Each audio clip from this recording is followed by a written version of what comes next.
This is why I don't support these kinds of regressive, illiberal, reactionary people. And I call them that. And it's a very verbose way of describing this specific subset of well-funded and, in my opinion, insane individuals. Vox has probably the most... I don't even know how to describe this, okay? This has got to be the most ignorant piece of writing I have ever seen. It's actually rather terrifying and bigoted. You can see it on the screen.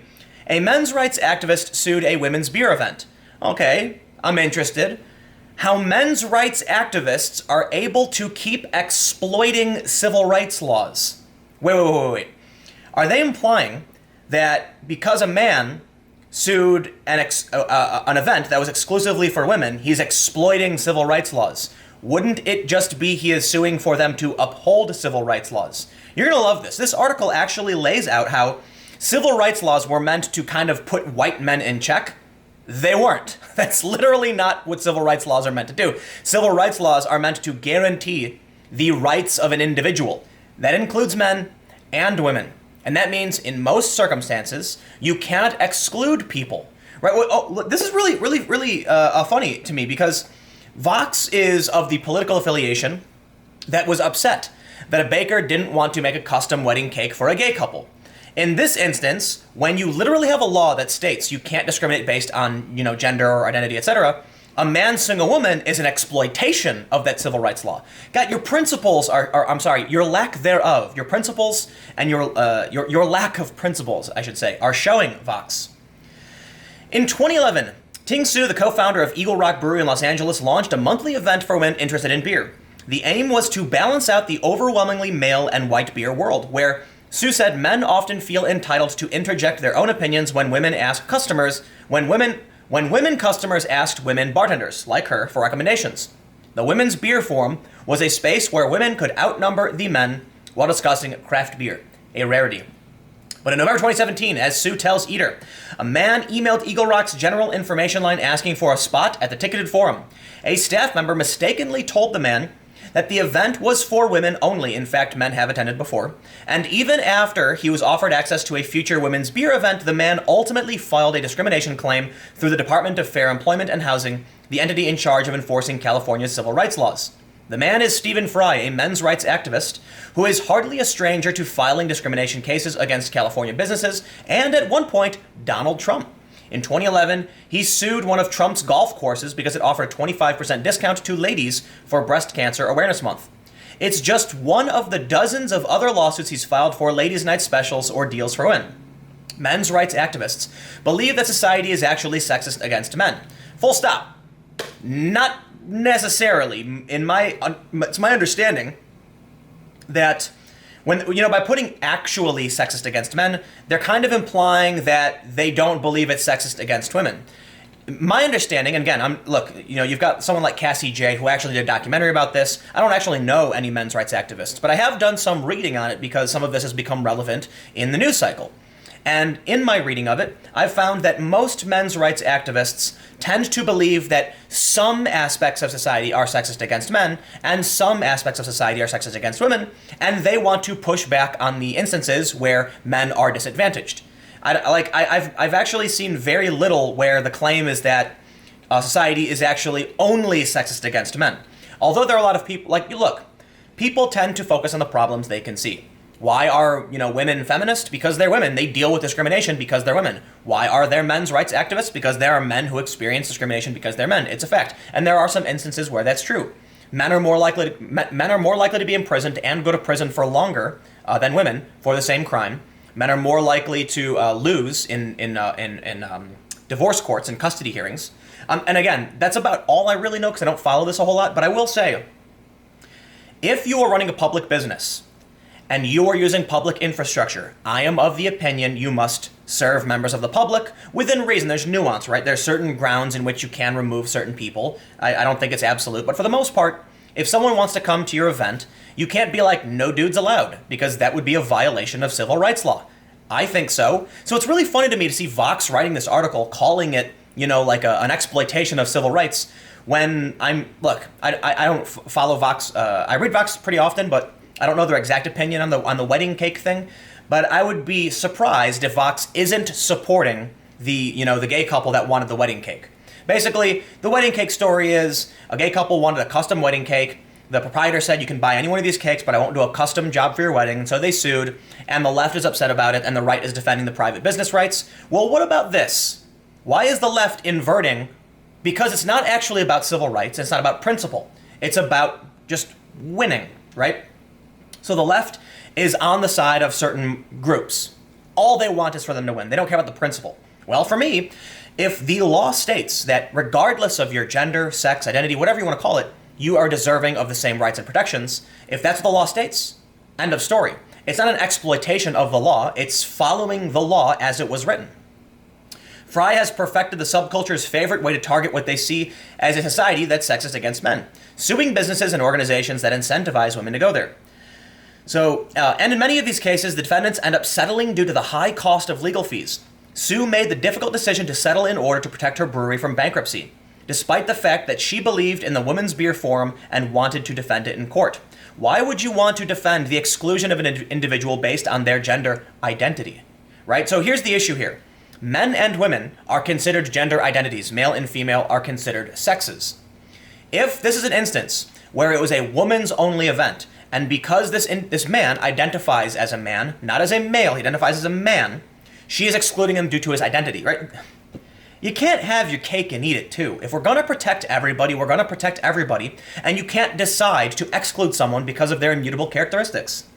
She currently has a GoFundMe page that raised more than $16,000 of the original $10,000 ask, but the money isn't all for legal fees and the settlement. She's aiming to raise awareness for small businesses and women's group to protect themselves against lawsuits from men's rights activists. And as she told Eater, she wants to elicit some form of change at the legislative level to minimize the exploitation of the UNRRA Act, a California law against discrimination by sex, race, and other factors, by career plaintiffs so that small businesses and women's groups don't continually get targeted for these cases. Career plaintiffs. Man, I love the absolute bias here. Let's call the man an activist. They've called him a men's rights activist. Why call him a career plaintiff? He's clearly doing this to make a point, and he's using the law as it is written.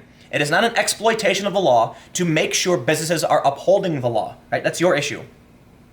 Men's rights activists have their own law firm that has grown out of the subculture. The National Coalition for Men, a San Diego-based organization made of volunteer lawyers of 29 chapters around America, Israel, Canada, and Kenya, focuses on divorce, custody, and paternity issues, but also often uses the UNRRA Act to file suits against businesses that run diversity scholarships or women's networking events, which would be violations of the law. The tactic is similar to how some so-called free speech advocates filed defamation suits against anyone who speaks out against them. My God, Vox, this is one of the worst pieces of garbage you've ever written. Right-wing Canadian professor Jordan Peterson, who achieved notoriety in 2016, yada yada, has now filed 2 lawsuits against Wilfrid Laurier University over the ways a professor there has described him. Right, there's a difference between defamation and free speech. Personally, I don't know the full details of Jordan Peterson's suits right now. I know one of them probably does have merit because he was specifically described a certain way, and Canada has different laws. But we're talking about the United States, not Canada. In the U.S., you have an overwhelming protection against defamation, and it's typically impossible to sue someone for defamation unless they make a false statement of fact. Canada's very different. If someone defames you, you have a right to seek civil litigation against them. It is not a violation.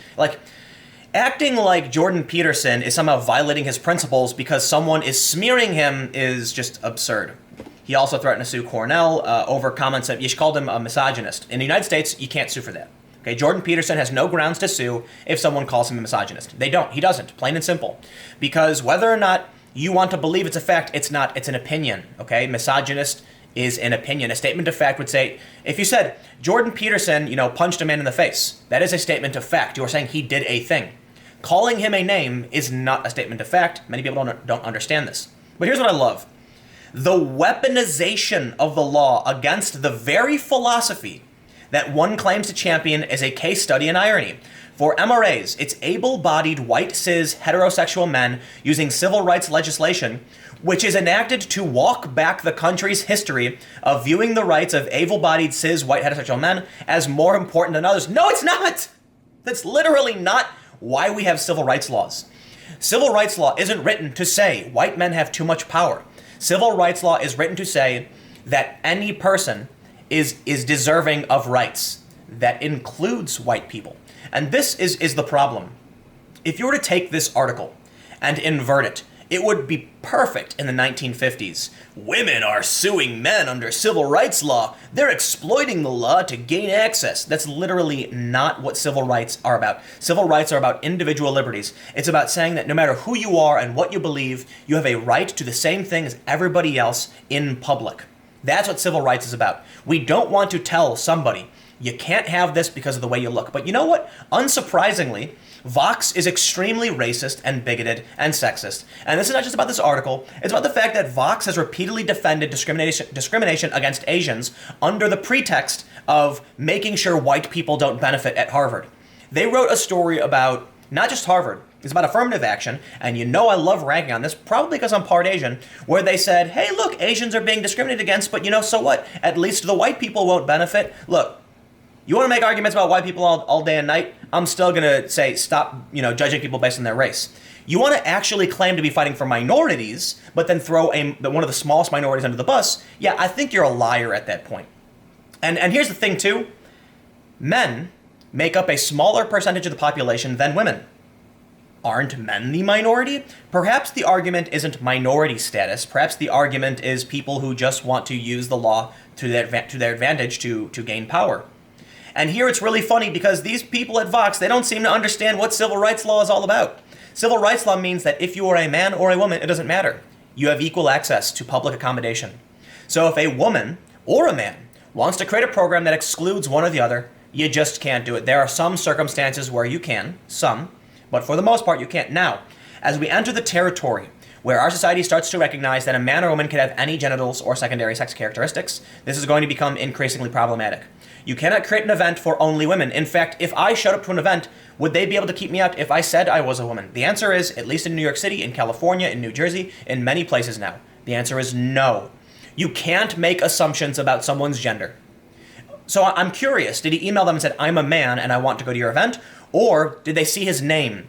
Did they see, Steve Fry? Sorry, Steve, women only. What if Steve said, I am a woman? Then what do you do? You can't have your cake and eat it too. Vox, you need to learn. Whoever this person, you know what, man? Chill out on the liberal arts degrees and feminist dance class degrees. I'm not trying to be overly disrespectful, but seriously, take a philosophy course. I'm not joking. Take a philosophy course. Just read some philosophy and some famous writers on liberty and freedom and what it really means, because this is some of the most insane, bigoted, racist nonsense I've ever seen. Oh my God. I got another video coming in just a few minutes. This one also from Vox. Apparently, people are starting to panic because the forecasting for the midterms may be wrong and the blue wave is not there. Stick around.